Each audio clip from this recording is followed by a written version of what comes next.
एक भिखारी सुबह सुबह भीख मांगने निकला। चलते समय उसने अपनी झोली में जौ के मुट्ठी भर दाने डाल दिए। इस टोटके या अंधविश्वास के कारण कि भिक्षाटन के लिए निकलते समय भिखारी अपनी झोली खाली नहीं रखते। थैली देखकर दूसरों को भी लगता है कि इसे पहले से ही किसी ने कुछ दे रखा है। पूर्णिमा का दिन था। भिखारी सोच रहा था कि आज अगर ईश्वर की कृपा होगी तो मेरी यह झोली शाम से पहले ही भर जाएगी।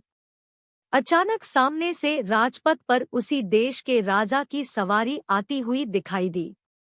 देने से कोई चीज कभी घटती नहीं, लेने वाले से देने वाला बड़ा होता है। भिखारी खुश हो गया।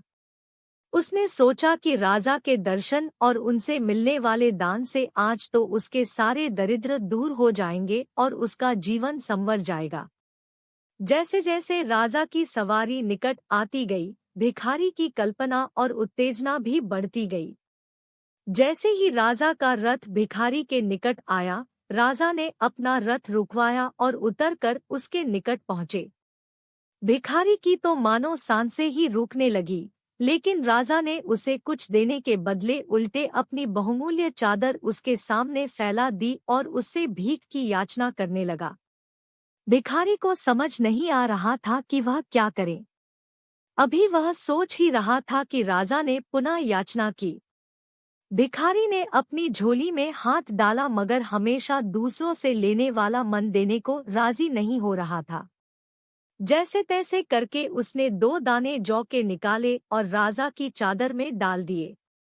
उस दिन हालांकि भिखारी को अधिक भीख मिली, लेकिन अपनी झोली में से 2 दाने जौ के देने का मलाल उसे सारा दिन रहा। शाम को जब उसने अपनी झोली पलटी तो उसके आश्चर्य का सीमा न रही। जो जौ वह अपने साथ झोली में ले गया था, उसके 2 दाने सोने के हो गए थे। अब उसे समझ में आया कि यह दान की महिमा के कारण ही हुआ। वह पछताया कि काश उस समय उसने राजा को और अधिक जौ दिए होते, लेकिन दे नहीं सका क्योंकि उसकी देने की आदत जो नहीं थी।